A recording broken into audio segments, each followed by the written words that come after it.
Today on the show, Radical Ones, are you ready to have the zaniest, most hilarious summer ever? Let's go to Camp Cucamonga, the made-for-TV movie from 1990. Welcome, campers, to Camp Cucamonga. It's time to get radical.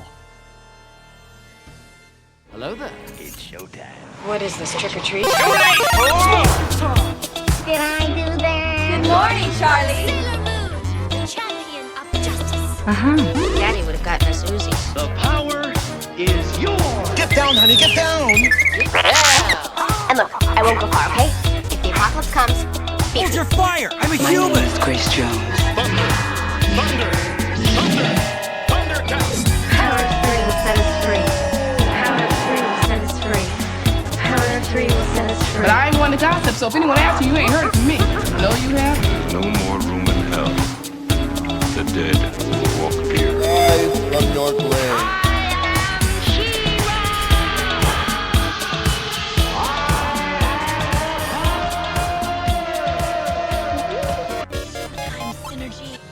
Welcome back, Radical Ones, to another episode of the Radical Retro Rewind podcast. As always, I am your host, Radical Ryan Hunter, here with Rob, the movie geek himself, for another episode of the podcast. Hi, Rob. Hello, how are you? I am so good because I finally, Radical Ones, get to hear what Rob thought about his S-Club concert experience. We finally got to do it, Rob. New York and California. Matter of fact, Rob's show was the last day of the tour, Rob. Yeah, it was the last day of their tour. I thought it was utter trash. It was so bad. I did not have... Ryan, look at your face. Why are you so stunned? Ryan, come on. You know I'm so joking. It was amazing. I gasped for air. Gasping for air. I was like, excuse me. Oh, crap. What happened at that show? Oh, my God. Okay. Now that I can pick my heart and my mouth off the floor or the desk. You got to see it in an actual theater, Rob. Yeah. It was playing at the Orpheum here in Los Angeles. It was an amazing time. I had fun. I went with a couple of friends. There are certain things that I did expect that did not come to fruition, but that's okay. Nothing is perfect, but the fact that these UK folks flew here finally, I got to see them in my lifetime. I was very appreciative that I was given an opportunity to finally do it. Usually when you reach a certain age, you don't cross borders. It's a little harder. Yeah, you're right. And, you know, they need a really good reason to come to the U.S. again. And I don't think we're going to see any of our other groups come to the U.S., but I'm very grateful that they made a point to do it. So I got to see them, and I was very happy. I have my notes, but I was very, very happy. Okay, I love that. So in the UK, they had a beautiful stage. They had huge screens, things that lit up. It was a full-on tour. What we got here was, what would you call it? Like really stripped down, like so stripped down that I heard in one of the shows, as soon as 10 o'clock hit, the stage people were like pulling the stage lights off. No. I want to say it was Chicago. Why were they doing that? They were like, you passed 10 o'clock. You better get off this stage. I hear Simon Fuller, who was at your show, I heard. He was at my show. I was actually very close to him. He was about maybe, like, because they have box seats. So I was probably like one box seat away from him. I didn't recognize him at all. I mean, his back was turned to me, but it looked like he had like a family there and everything. So yeah, they pointed to him and I was like, oh, Simon Fuller's here. There was also one other influencer that I noticed. I'm trying to remember his name. You know him because you and Was I... it the Pete guy? Yes, the Pete guy. Yeah, the Pete guy was there with his mom. He was there, okay. He was there with his mom. Yeah, his mom was there. So I had saw him and I looked over. I don't know if he's ever going to listen to this episode, but like I looked over and I was like, who is this straight man who is dancing for his life over there, not giving a crap about anyone around him. I've never seen a straight boy be this passionate to this bubblegum pop music. And I was just like, hell yeah, I'm so happy that he is enjoying himself. And then I kept looking closer and I was like, wait a minute. And then I looked next to him and I saw his mom and I'm like, oh my God, that's Pete. Wow. He came to the show too. So Rob's talking about this influencer who comes from a family of little people. And he is, now, is he, he looks taller than the normal person to begin with. Did he look tall in person as well? Yeah. I was, it just, I don't know, something clicked and I just looked closer at him and I was just like, oh, I think I know who you are. And then I verified it, you know, with his mom being there. So I was like, yeah. Rob, you know I did the meet and greet, right? So yes. The New York location, please forgive me, New York, my home state. It was like, you know, an alley in Charmed where graffiti, picture an outside with loading docks right next to the door and not a kiosk. Like Rob's kiosk was beautiful. It had lights. This was a wooden blank, falling down, collapsing looking kiosk. And I kept thinking in my head, as we're waiting out there at 4 p.m., by the way, in the freezing cold, this line, which went around the corner, I was shocked, Rob, that I think they're shocked as well, too. What a response they had. Yeah. But long story short, it's freezing. And I kept saying, what is S Club going to say when they pulled up to this place? Because I would have thought you took me to, I don't know, like a movie location for like a typical alley where you don't want to be down. So that aside, though, the meet and greet was really cool. It was a lot of people, but in Ryan fashion, Rob, you know, you get like a second. They're like, basically, go on this line, be quiet because you're in the same room that the stage was, and you don't want to ruin anyone else's experience, is what the people kept saying. Don't talk. They were all standing in a line, and Rob, why do I go like this? Hi, Joe. To Joe. I move over to John. Hi, John. John. Hi, Tina.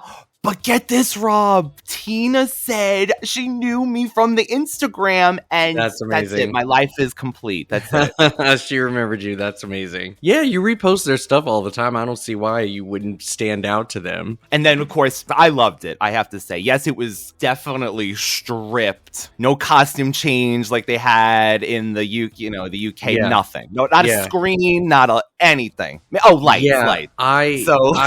I was very surprised with what I got. I mean, did I expect a big production? Kind of. But, I mean, they didn't have any dancers, which is fine because there's enough of them on stage, but I honestly thought they would have at least one or two dancers. Fill it out a little, yeah. Yeah, the other thing was, you know, just sort of the set piece. Like, they just had, like, this small elevated, like, stage. And their choreography and their I don't know what the word is, but it's the spots that, you know, that you're supposed to be on. Your hit, right, your mark? Is that what they mark? say? Yes, mark. Yeah. So the marks were still the same as if there were 7 of them, because they would form in these like formations in these lines to where there's like a clear 2 spots available for like 2 other people. And so they didn't compensate for the missing members. And again, this is so nitpicking, but I was just surprised that they chose to do that. And of course, like the dance choreography was a little tame because, you know, I'm sure Joe couldn't do a lot of the heavier stuff. She was sitting down a lot at that meet and greet. I kept seeing her go like from stand to sit, to sit. So I am so proud of her for keeping up with everything they had to do. She didn't really feel like she needed a break or anything. I mean, there was a lot of assistance climbing up on the platforms, but like other than that, she kept up, right? And I think they all sounded beautiful. They all looked great. Tina, for me, God, she was so beautiful during her show. Gorgeous. She looked really, really good. I just have to say, if I'm going to point out anyone, I did recognize some of the choreography too, so I thought that was awesome. They didn't really change too much up. Rob, you said exactly it, because I found out they did an ET interview here, and they said that they're using the same choreography, so that explains exactly what you're saying, missing 2 people, because it's the original. Yeah. But yeah, unfortunately, they, you know, there wasn't a budget to kind of put into the production of it. So, I mean, it was really just a sing-along, and I was fine for it. Like, everybody around me were into it. They were dancing. They were having a good time. The only other thing I will say is it was just, there was like maybe 3 songs that I would have loved to hear, but there was only one in particular on my list that I didn't Was hear it You Show know Me what Your- it is. Show Me Yes, My it was Show Me Your Colors. Your Colors. So you would have wanted that over maybe You? no, You needs to be there. I think there was 1 or 2 ballads I was like, I would have traded that in. Probably one of your favorites. I thought Show Me Your Colors was going to be on there. And so yes, I wanted that too. I went with a couple of ladies, and after the show, I told them, I was like, it would have been perfect if they played this song. And then they went to the bathroom, and then apparently there was a couple of other women who said the same thing. And I was like, I know. And so they didn't recognize the song. And so I played it for them on my phone, and they were like, oh my God, this sounds actually kind of nice. Why didn't they play it? And then one girl was like, especially because of their costumes, they were all in different colors. It would definitely make sense to play that song, but we didn't get it. And please tell me if I'm wrong. I'm trying to remember. Show Me Your Colors was all Joe or all Rachel? All Rachel. It was all yes. Rachel. Okay, that's what I thought. So I told them, I go, well, maybe they didn't want 2 Rachel-centric songs in the playlist, and they only gave her 1, which is fine because I like Natural more than Show Me Your Colors. I love Natural. Yeah. But I wish they had done Show Me Your Colors. And I think there was like 1 or 2 songs where they changed sort of the tempo of the song. And so I didn't hear its original LP. And I was like, it's all right. Overall, I really had a good time with this. And again, I'm very, very glad that I saw them. I just, again, did expect, especially for the last show, like they didn't necessarily bring up that it was their, I mean, I think they mentioned it was their last show, but they didn't really give any like, I mean, I would have to compare with your show, but I don't think we got like this, this is the last show vibes. We just got like, we love being in LA. You got the colored outfits. We got the colored outfits in New York, and every other city got these full black kind of look. Oh, okay. So they gave New York and California the colored, which I honestly love. Yes, like you were saying, it stands out so beautifully. Mm-hmm. I saw that you were taller than all of them. I'm like, oh my God. They did say that in an interview recently, too, that people don't realize how short they are. Yeah. Which is funny. And I was just like, oh, I thought it was just because, I am me. So I'm so glad, Rob. Did you have a highlight? If you would say one song was the highlight of the show for you? So I think when Reach came on, this is when the crowd went nuts. They went nuts because they had just brought up the fact that this was our theme song for our TV show. And then like once they heard that, they were going crazy. And there was a lot more like participation because you reach for the ceiling when they do the chorus or whatever. I would say that was a really good highlight. 2 in a Million was also really good. Oh God, yes, I love that song. And then of course when they said goodbye and it was like, get your asses back out here because it's left, and I'm like, don't play with me. And what is that always? I saw that recently come up. They said we're done but we're not really done is like something for adults. They equated it to. But it's like a magic show or something. It's like, a common practice in concerts. They always sort of like give you this sort of like encore presentation, like, oh, we're done, but we're gonna come out for one more just for you. And it's just one of those like concert rules or whatever. And so, I mean, it was clear they were going to come out with that. I wish though they had like done a costume change and put on some like winter gear for that when they come back out. That would have been amazing. But I mean, we got to sing that. Everybody was singing along. It was great. The UK does get a screen that looked like snow and everything, of course. But the one thing I'll say was missing for me, Rob, because of the no screens. Mm-hmm. There was this song Good Times, which in the UK, Paul, they show like a live performance of it. I heard about his tribute. Yeah, I would have loved to have seen that. That alone, but I mean, we got Bradley and John singing it, which was cool. But yeah, they at least did it. They did it with a screen. That's the one thing, like a screen, even if it was like a projection, something like that's probably I think something is they couldn't travel with. I mean, I don't know officially what the reason was as to why they, changed but maybe they just couldn't travel with all that stuff. You know what I hear, and allegedly, should I say that? But allegedly, Simon Fuller is so cheap that he will not spring for anything extra. Like, he'll use things from 20 years ago, like, for him. So I think that's fair. My thing is, for me, He's is like, you're not the Spice Girls. if you're not going to put in much to the production, then, I would have loved to have just watched this streaming. I would have easily paid like $40 to just watch them on television. I did not have to be there because, it was just the 5 of them. Again, even with dancers would have made it a little bit more theatric for me to watch it in person versus at home. Because I'm not going to meet them. You got to meet them. I didn't. Yes. I could have easily watched the 5 of them, on stage at home. But that's just me. But again, I never regret ever going again. There was no other way I would ever see them live. So I was very appreciative that I got to see them. But the price that we paid for our tickets, I think I would have wanted a little bit more than what I saw. So glad you had a great time, had an awesome time, and I hope we get new music because Bradley says this is not the end. We're not. And I don't know the success of their tour, but it needs to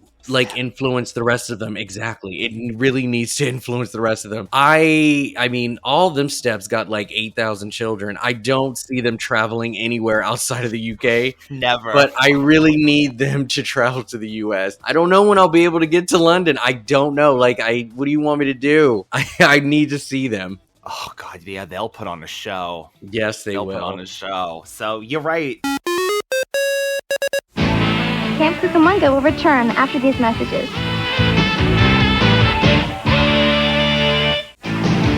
We now return to Camp Cucamonga. Radical Ones, let's get into today's main topic. And Rob, thanks to a music video that accompanies this TV movie, that's how I'm able to say the name of this camp, because true Ryan fashion, I want to call it Cucamonga, Cucamonga, but it's Cucamonga. Oh yeah, oh yeah.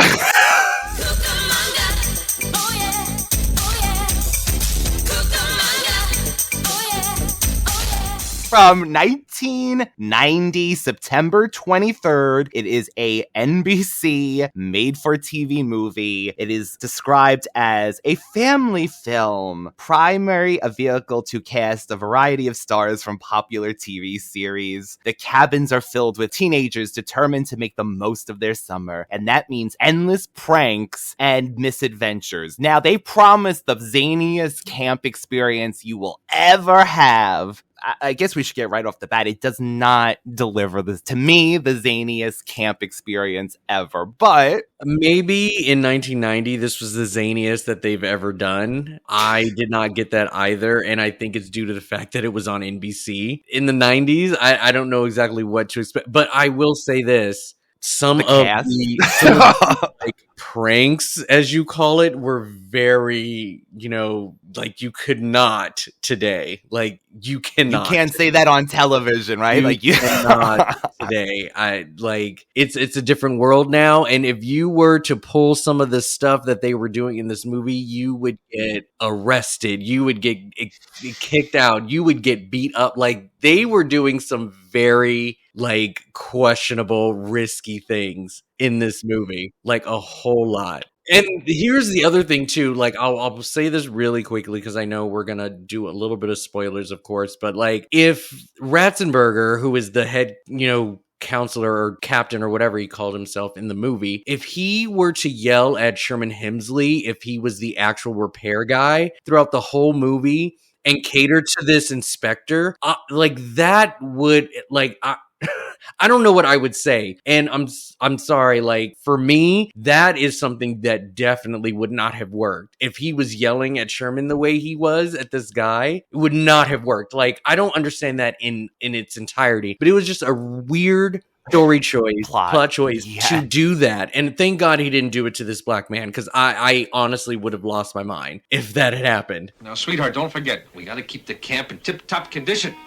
We're facing that inspection by the Camping Society, and you never know when those inspectors might show up. So what Rob's talking about is there is a weird subplot where this camp is going to be inspected, and the woman who is Naomi from Mama's Family. Yes, Peter. So crazy. She tells him that they're basically late and the inspector's coming. At the same time, he's waiting for a repair person because he just fired the current one This plot did not even need to be in the movie, but it's a case of mistaken identity. He's basically I can't get over this. He treats the person who ends up being the actual inspector like trash. So basically what Rob is saying, it would have been even worse if this is how he normally treats the people who works for him to begin with. But to me, they try to pull this whole thing. It's because he was late, but come the hell on. Even down to the man starving, using the bathroom, anything. Well, I'm surprised that the inspector went as long as he did without pulling rank and being like, do you know who I am? Like, I'm just surprised he allowed this. It was crazy. And so and that was sort of the other thing. So I'll just say, like, this was my first viewing. I've never seen this movie before, but I always saw the picture art at the video store. So I'm familiar with all of this, but this was my first time watching it. And I'll say that one of the biggest things I really couldn't get into with this movie is that some of their sort of subplots went on too long. Like, yes, I understand the mistaken identity part, but it just didn't need to go on for the entire movie, especially because we know the truth. We already know that there is a mistake. And so we're watching this, and it might be funny for the first part, but like, if it's going to last the entire movie, I would have been more shocked if we didn't know that those two were different.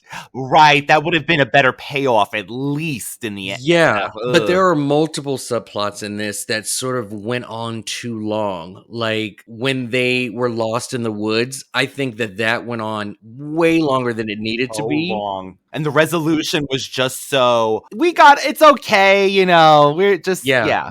I was very, very shocked. So I will say this, one of the notes that I wrote down is I was like, this is a very difficult movie to watch. Not necessarily for what you think, but it's because I was constantly on IMDb just looking up people.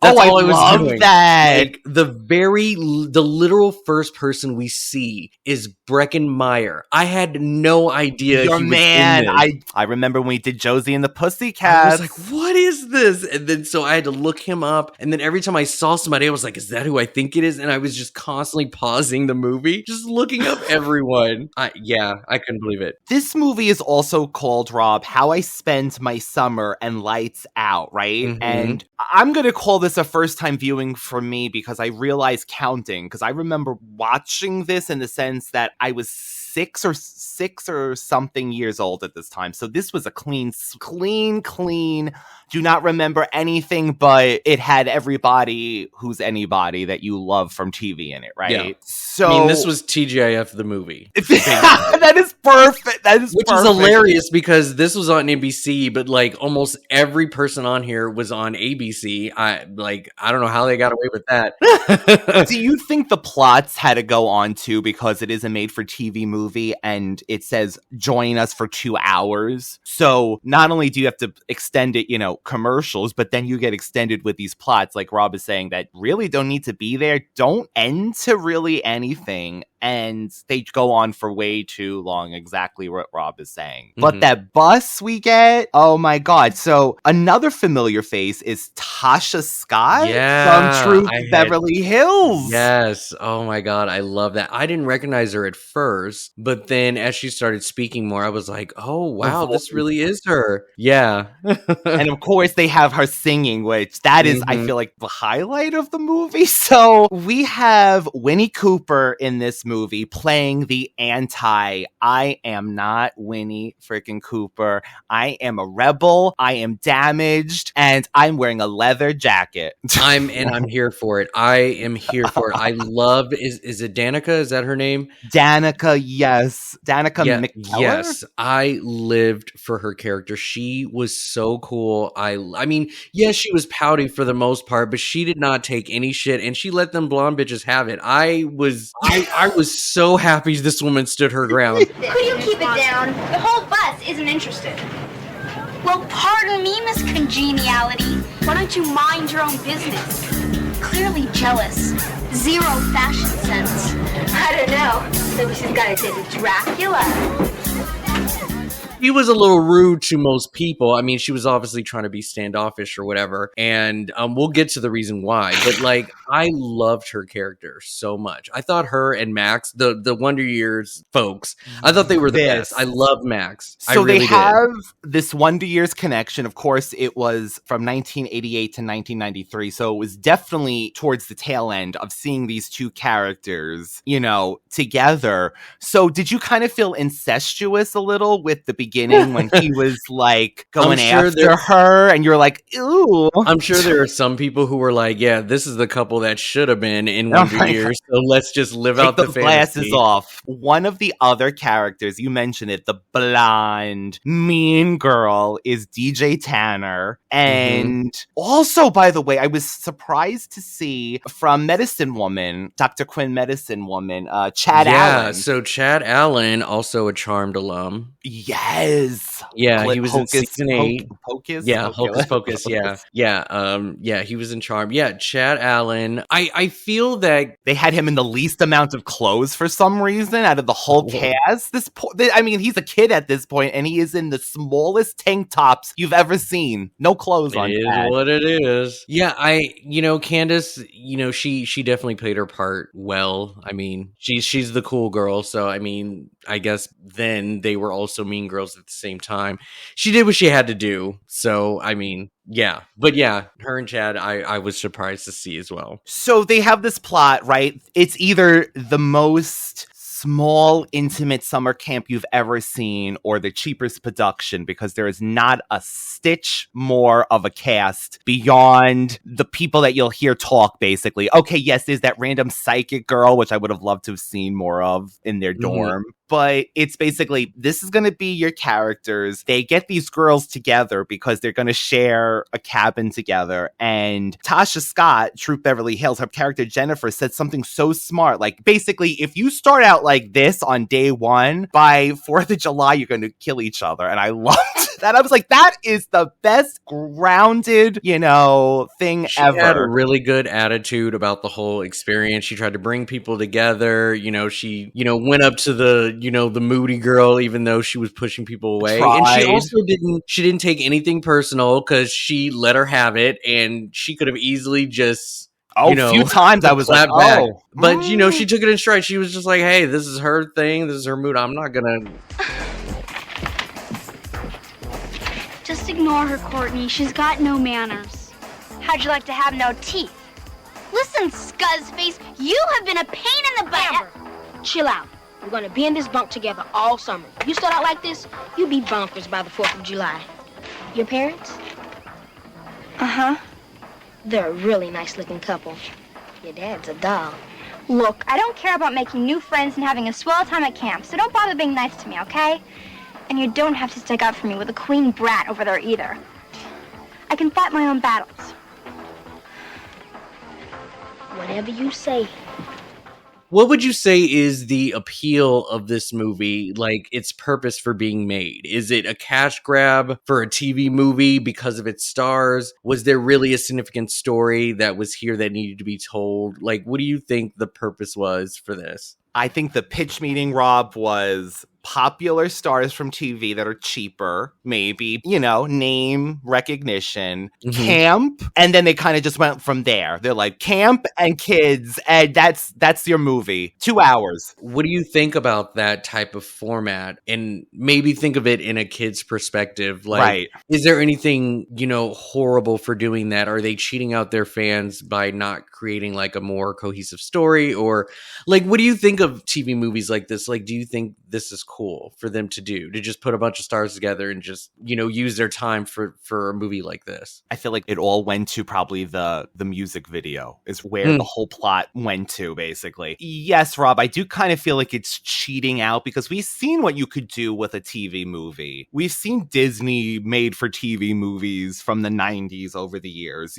so you could do so many good things with TV movies. So yes, I do think this suffered from just, they're going to see all of this star power and they're going to forget everything else. Yeah. And for me, though, if I would have watched this in the 90s, like after I grew up a little, the only reason for watching this would have been Brian Robbins, because I had the biggest crush on him on Head of the Class back in the day. Now I'm looking at him and I'm like, at the time, yes, Brian Robbins, you be the cool rider. You come up on that motorcycle. You play the same character that every woman wants you, like that same typical thing. And I was taken, but... Well, what are you doing here? Now, is that any way to make new counselors feel welcome?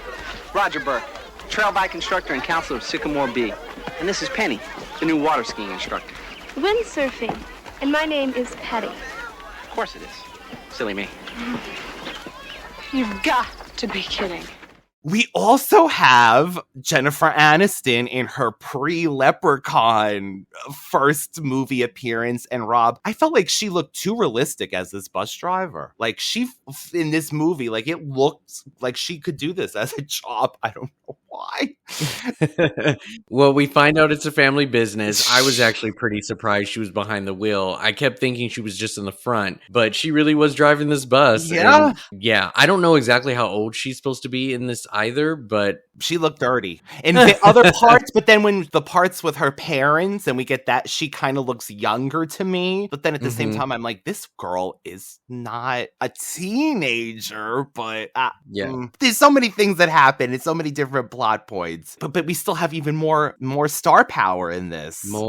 There's so many people in here. Yeah. How about Steve Urkel himself playing such a suave? Yeah. I don't know. It was a complete opposite. That's what I think they try to do on this. Oh yeah, when we get those babes in the forest, it's gonna be nasty. DJ, she's nice, make her mean. Make him Stefan in this thing. Don't Jaleel White definitely played a different side that we don't normally know him for. And yes, he had what does the kids call it? The Riz. Oh, yeah. Ding, ding, ding. Look at that. He had great charisma. He had moves. He was saying the right things. Yeah. He was actually one of the cool kids. Yeah. And that is something that I didn't expect. And this is a question that I had for you. Do you believe that Max, our Paul from Wonder Years, is geekier than Urkel's character? Ooh. Or do you it was funny that they made Max who he was, and then Jaleel White's character was one of the cool kids, and I'm like, the two of them together, like I would have put him on the geeky side still, but you're right. The contrast made him geekier. But did you feel that Wonder Years Paul was geekier or 1,000%, because he had no power in that steak situation. I mean, in the TV show. Oh, you mean like than Steve Urkel's character in Family Matters? I don't know if you remember Paul's character in Wonder Years. I do. Do you think that he was geekier than Urkel? He was definitely, I feel, more reserved than Urkel. So would that be geekier? I think if you go geeky by scientific, Urkel's a genius. But if you go geeky by socially awkward and whatever, and I think Paul would be. Okay, so Max was chosen to be sort of the geekier person, and I guess it worked for both characters. Okay, I would agree with that. But yeah, I thought it was really cool to see him in this and sort of play a different role. Oh my God, he said this line when they were gonna go to look for the ladies to watch them shower or whatever. Yeah, this is one of the first problems with the camera. What do you see? The girl's going to take showers. Whoa. Oh, come on, let me see. Hey, try the lake. I heard the counselors go skinny dipping. Now, who would tell such a naked lie?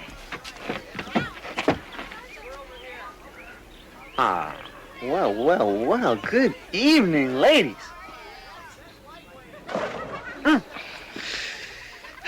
Fellas, I'm afraid I'm gonna have to teach you guys a lesson and confiscate this. Yeah, one of the campers who was by the book the whole movie, he was about following rules, and he's like, no, we shouldn't go. And Jaleel White, he goes, well, you can stay here and polish your trophy, and we are going to go look for the ladies. And I was like, I know what that meant. Fine, Troy. You stay here and polish your trophies. But I'm with you, Frankie.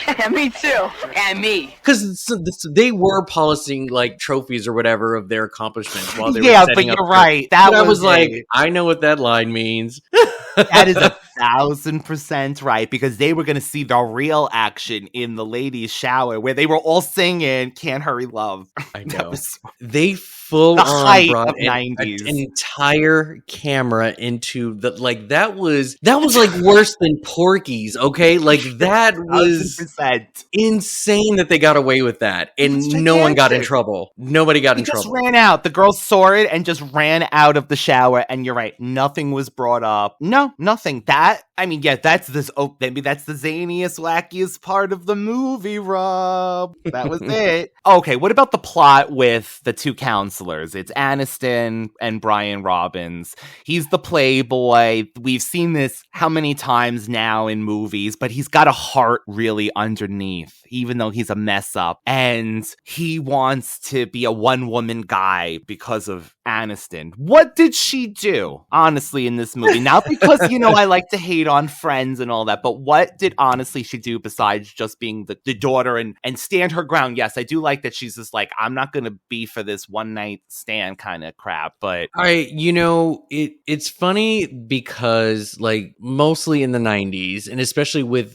these sort of like, color by numbers plots that they have, they usually depict blonde girls as being very like robotic, carbon copies. There's no substance. They're all the same, but yet we all desire to be with them, right? So when we do get with the blonde, the popular, the cheerleader, the whatever, and then we see a brunette and we see, someone who is just different, who is unique, who is real or whatever, because there's no one like them. You're right. And then these men just get this epiphany of like, I've been chasing after the wrong type of girl the whole entire time. life. And so these blonde girls get dismissed so easily. And that even goes for the kids. We haven't even talked about, Chad Allen and what's his name? Frankie and what's her face? And I was Lindsay. And so if you think about it, like way back when, like all of these blonde girls, they always get what they want. And then it's just like, no, if I want to be in a real relationship, I got to be with somebody different and unique and stuff. Yes. And so that is what I think happened here, because I don't feel there was really a heavy storyline between the two of them. She played hard to get, which I think maybe also enticed him in a way that she's not an easy target, or I shouldn't even say target, but it just wasn't easy to just get what he wanted. So he loved the challenge and whatever. But that's what I kind of noticed with movies back then, But would he call her in another 3 months when she became too easy, to stay around? That's what you got to look into with these playboys on motorcycles. Yeah, it depends how the relationship went with the dad, because we kind of got a glimpse that he was not too happy with what he saw when they were making out. But I mean, it is what it is. And that's the other thing too, is that there wasn't much of character development in this. Just a lot of things were kind of happening. Not to say that it was rushed or anything. It's just that within the span of 2 hours, there were just way too many characters to follow. It's not rushed by any means, but at the same time, they didn't use it to actually fill in gaps with the characters. They used it to do stupid things, like you're saying, like, oh, how long can we believe Sherman Hemsley is the inspector or whatever? So, yeah. Oh my God, when he was telling the ghost story and how it went from day to night, and he never looked at the campers, he just looked at the camera and told the story. I'm like, what? I can't believe his story has taken this long. It was so funny. That was a highlight. That was a highlight in this movie, really. Because it kind of feels like it was random subplots that kind of intertwined at that moment. But there's this plot where the camp needs to be saved, of course. You got to throw that in. It's a TV movie. Surprised it wasn't Christmas. Save the town hall, save the camp. Someone says, let's rap. And I think her character's name is Jennifer appears on the table out of nowhere. Like, she just appears on that table and she's rapping, and that's it. We are filming a rap video, including animated words. You want to get something happening here? Let's do a rap video. Yeah. That's hip. Let's rap. Yo, my name is Jennifer, and I'm here to say, Camp Cucamonga is the only way. Yo, my name is Max, and I go to Cucamonga. Yeah, put more beat into it, okay? All right, more beat. All right. Yo, my name is Max, and I go to Cucamonga. Hello, how are you? Thought you wished that you were younger. Then you could be like me and go to Cucamonga. Get down, get funky, get to camp. And I can dance. I gotta tell you, maybe because I've watched it a few times over and over again, the song is stuck in my head. Oh yeah, oh yeah. That's my favorite part. Oh yeah. That was the last thing I expected, was to see an authentic music video and song for this movie. I mean, they really capitalized on the popularity of these kids. Like, it's very Mickey Mouse Club. It's very Kids Incorporated. I couldn't believe it.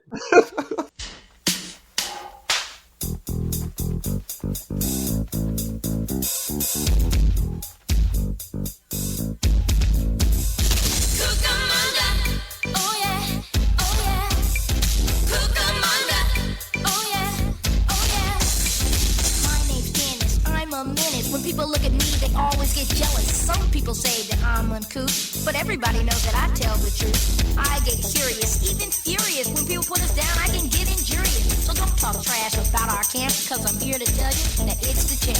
Cucamonga, oh yeah, oh yeah. Cucamonga, oh yeah, oh yeah.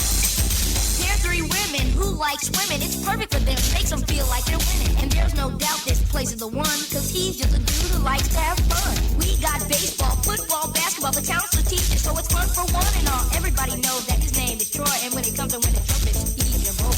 Cucamonga, oh yeah, oh yeah. Cucamonga, oh yeah, oh yeah. We're excited and delighted, everybody's having fun, and you're invited. We're popping, never stopping till the end of the day. Here at Camp Cucamonga, it's the only way.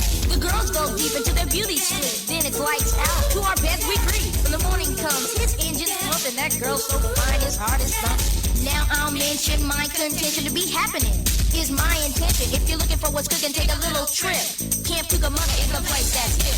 Cucamonga, oh yeah, oh yeah. Camp Cucamonga, Cucamonga, oh yeah. Cucamonga, Cucamonga, oh yeah. Camp Cucamonga, Cucamonga, oh yeah, Camp Cucamonga. Jaleel, so smooth in the video. He rapped the entire thing. Like, he, again, just smooth as hell. I loved him. He was great.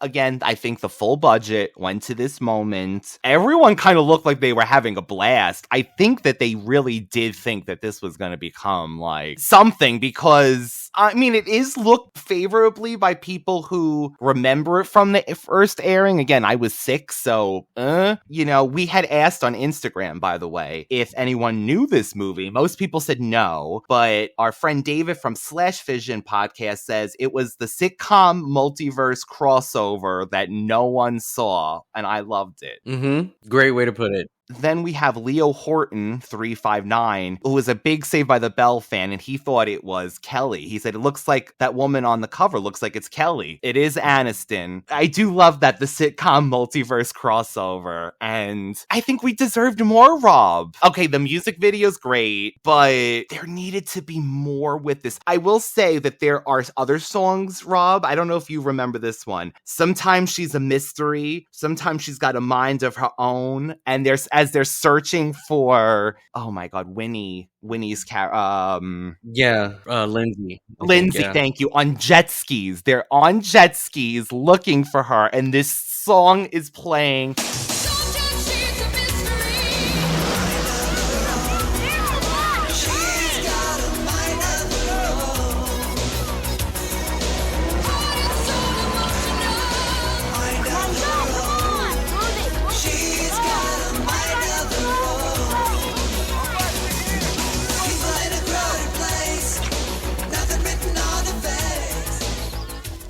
Between that and the colors on the kids' clothing, though, I was eating up that kind of nostalgia. What's that song when the summertime comes? That's all I kept hearing. When the Summertime, but summer there's just comes, da-da-da-da-da. that's all I kept hearing. Summertime comes. It's also a song that sounded like it was trying to rip off Boom Boom Wild Thing almost. It kept playing too, and I was like, are you trying to be Wild Thing? Probably. Now we return to Camp Cucamonga.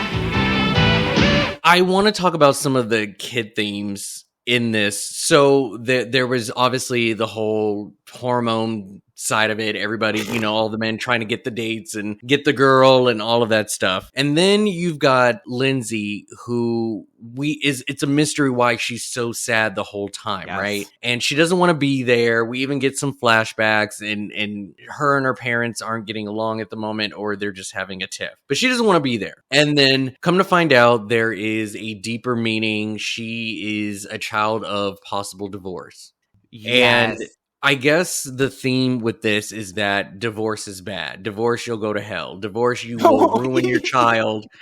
They will become addicts. I don't know, but apparently they make it seem like a child divorce is like the worst thing that could ever happen to you, to the point to where this girl decides to keep up appearances and write letters to herself, thinking that she was getting letters from her parents. That was heartbreaking, though. That's what it came to, I thought.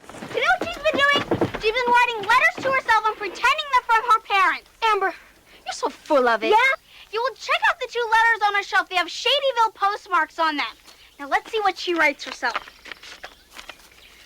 My dearest Lindsay, I'm sorry I haven't written you sooner, but things have come to a head. The time your father and I have spent apart has only convinced us that any lasting reconciliation is impossible. And so, my darling, we have decided to file for divorce. I don't know if you just rationally think automatically like, oh, I'm going to be the weirdo kid if my parents are together. But somewhere in our society, when we grew up, somebody sat us down and was like, your family is disgusting if your parents aren't married. Because for her to go through the lengths to keep this up in front of these kids, especially strangers, like she had such a great attitude not to give a crap about what anybody thought, but yet this was something she did not want revealed. And I'm like, is that due to the stigma, or if there was a stigma on what it's like to be like a child of a broken home or whatever you want to call it? Like even the term broken home is unbelievable. And we don't even get to see the dad. Did we even see the dad? Oh, and not even in that flashback. They were like, not another character. Nope. We only got the mom, and we didn't see any kind of dynamic. It was just thrown in like, don't get divorced because your child's going to end up like running away and all of this junk. And I'm like, I don't know. I just the mother feel came off, though, to me, Rob, too, though, almost like Buffy's mother in the movie version. Kissy noise. Like, to me, this girl was kind of really craving something. The only part that I kind of heard her care a little was, I guess, when she kissed, oh, if you could go home if you want to, I'll take you home now. But I also think, Rob, that was their idea of this is drama. Like, this is the best drama we could come up with for this 2-hour movie would be this. This is why she's angsty. Yeah, it's a weird thing, because at that point in the 90s, divorce has been in sitcoms and things for so many years. So it's like, this kind of plot. It would have just been nice to have like a positive spin on it. Like, it's not the end of the world if we still love you. Happen to get divorced. Like, I don't remember really being nothing of that. And so it just kind of sucks that this wasn't turned into sort of a positive, because you got kids watching this who think like, well, shit, I should hide my parents from divorce or whatever. I don't want DJ to like call me out on like my letters being written. But then there's also this idea, which I love. So this was the best plot for me. This was Max trying to court Lindsay. I loved the slow development of her being torn down into liking him in a way. And she sort of, after a while, was like, okay, I can smile around this guy. He's allowing me to just be chill or whatever. He's not the worst person to be around. And so they start hanging out more. And I really, really enjoyed that. And then it came down to, oh, let's go to the dance. And it seemed a little pity-ish that she agreed. I wish, for me, I want the geeks to win. I want them to be able to get the girl. I want them to be able to have everything everybody else has, right? So like I don't want to look at it as pity, but like then they throw in, well, nope, here comes Zach Morris coming in to steal the girl. Like I was surprised that she would even go for this, because he's technically taken, right? Like he's single, but yet he's obviously talking with another girl. Why don't you think he would do this to you? I think it's because Chad Allen ain't interested in either one of you girls, but that's for another podcast discussion. It just wasn't believable that he suddenly was into her as well. And they swapped, right? And then, but not necessarily. They just sort of was like, oh, Max is suddenly popular for his home run, which, by the way, he did not hit that ball at all. No. That was a clear miss, and they used a baseball serving machine to shoot that all the way over. Dude, you did not hit that ball. I'm sorry. That was so You fake. are an athlete now, Max. All of a sudden, he's so popular that, oh, you know what? I can't be a one-woman man. I think we should see. Like, it just kind of gave her this, like, oh, here's my easy way out. Now I can, like, go and, kick it with the player. And it just was weird. I didn't like it. I did not like that, but I love the progression beforehand when they went horseback riding and she was starting to come out and be nice. She showed she had a heart by helping him. And she wanted to be a friend then, basically. Yeah, well, I mean, and that's fine. I didn't need Chad Allen's character, Frankie, to be with anyone. No. I'm sorry. I didn't need it at all, but they made sure he had a girlfriend by the end of it. Evidently, you got summer camp. You gotta fall in love at that summer camp. Well, it's good that, DJ was smart enough to just be like, look, I know we're just friends. You don't really like me. I can be jealous all day, but it's not going to change anything. So she stepped out, right? Like, she knew better. But just her being jealous in to begin with, like that, I was like, whatever. So. But now friends become enemies and enemies become friends. And by the end of this, everyone is Camp Cucamonga. Yeah.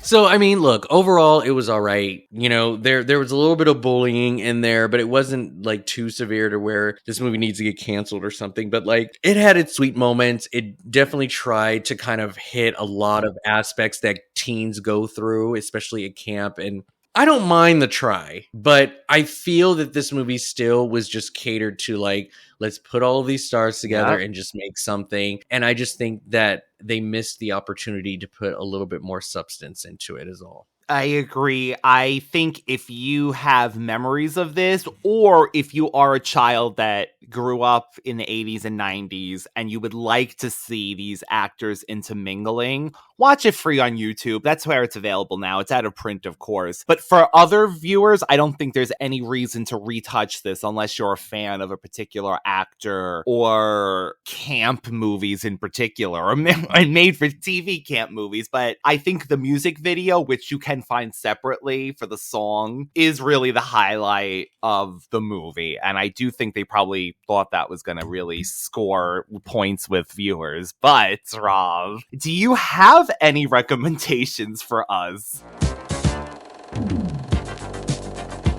Rob's recommendations. I do. Now, I know that I've probably mentioned this more than once as far as like camp movies and stuff. So without hopefully repeating myself and giving you the same recommendations, I tried something a little different. If you guys are interested, check these movies out. So if you did enjoy Cucamonga for its theme and lightheartedness and seeing, child stars or whatnot, watch Tasha's other movie, True Beverly Hills. I mean, you cannot lose with that. That's one of the best camp movies you'll ever watch. For its music video alone, Camp Rock. Watch Camp Rock. I think that will fuel the fire, giving you the music as well as the camp shenanigans. I also said Ernest Goes to Camp. Yes. I think that is a nice addition to Camp Cucamonga if you like sort of the kids' view of how camp is supposed to be. And it's got its silliness, of course, and quirky characters. So I think Ernest Goes to Camp will definitely fuel that. I agree. For movies if you did not like Camp Cucamonga. Now, I went sort of the made-for-TV route, and I love found this. Okay. a few of them that you could definitely watch. For the Candace, I don't know why I'm Candace spacing on Cameron yes. Brewer? For Candace Cameron, yes. You gotta watch No One Could Tell. No One Would Tell. You have to watch No One Would Tell. Do you remember this one? Oh my God, why does that sound so familiar? This is her and Fred Savage in that abusive relationship. Oh, yes! You have to watch No One Would Tell. Does this predate, what the hell is that movie called from the 90s with Mark Wahlberg? Fear. Fear, yes, thank you. Yeah, and Fred Savage, man, like, it's so wild if you were to watch some of his roles back in the day. Like, he had a similar role in Boy Meets World. Like, he played an asshole as a teacher in the college years. Hey, but No One Would Tell. Those two are a couple in high school, but he is very obsessive and jealous and also on the abusive side. And Candace has never been with somebody as hot as him. So Oh my God, you're right. Right? That's the whole thing. Yes, you want, your TV stars in movies, watch No One Would Tell. I'm sure this is available on YouTube as well. I think we got to do this. Oh my God. Oh my God. It's so dark. Okay, anyways, the next movie that I'm going to pick, and I think this is on Disney Plus, I'm not sure, but this is another made-for-TV movie, again, with a couple of TV stars here and there. It's called The Saintly Switch. I've heard of this. I've never seen it, though. And you guys need to watch it because there are so many movies that have the switcheroo bodies formation, but this is one that is a predominantly black cast and subjects a black family. So broaden your horizons, folks. If you're not used to watching the POC, movies, watch Saintly Switch. It's David Alan Grier. It's Vivica Fox. It's also got Rue McClanahan as our neighbor. And the whole family goes through a switch. The children become the adults and the adults become the children. I think this is a wonderful, nice movie to watch, especially for a made-for-TV format. So definitely check that out. The last movie I'm going to recommend, again, another TV movie starring some of our TV and movie heartthrobs and stars we used to know. This is a little bit on the thriller side. This is a Christopher Pike made-for-TV movie. You can also find this on YouTube. This is called Fall into Darkness. This is Jonathan Brandis and Tatiana Ali amongst a plethora of stars that adapted one of Christopher Pike's sort of dark and dramatic films. I think I saw this. This movie is seriously one of my top 5 made-for-TV movies I have ever seen. I cannot tell you what it looks like now if I were to watch it, but I just remember watching this movie so much, feeling so adult that I'm watching this adult-themed, like, heavy. It's like a murder mystery, and like Jonathan Brandis is like it's so good. It is so good. And again, with the familiar faces, I think that you guys would definitely enjoy this instead of Camp Cucamonga. So check these movies out when you can. Matter of fact, it says, "What's a little murder between friends?" is the tagline. Oh my God, this movie is so good, Ryan. I'm sorry. Some people really do remember this movie from back in the day, but like Fall into Darkness is good. I mean, Christopher Pike in general is amazing, but like, and I see mountains. Definitely watch this. I see mountains. Honestly, Radical Ones, I think you should go with any of the suggestions for a movie. And, we're not a hating podcast by any means, but honestly, I don't think anyone is going to get anything out of this movie today, unless you are a fan of the 90s sitcoms. But check out the music video, like we said. Check out Rob, which you could find him at Rob the Movie Geek, all one word, on Instagram. And the Radical Retro Rewind podcast, one word, on Instagram, as well as TikTok, YouTube, all the fun places. Oh, thank you. We just won, Rob. We won Entertainer of the March. I totally forgot to say that in the earlier part of the show, but No, that's amazing. Just to be nominated even too. So thank Yeah. you for that. And thank you for the people that voted for us. We will be back soon, Radical Ones. Goodbye, Rob. Bye-bye. See you guys later.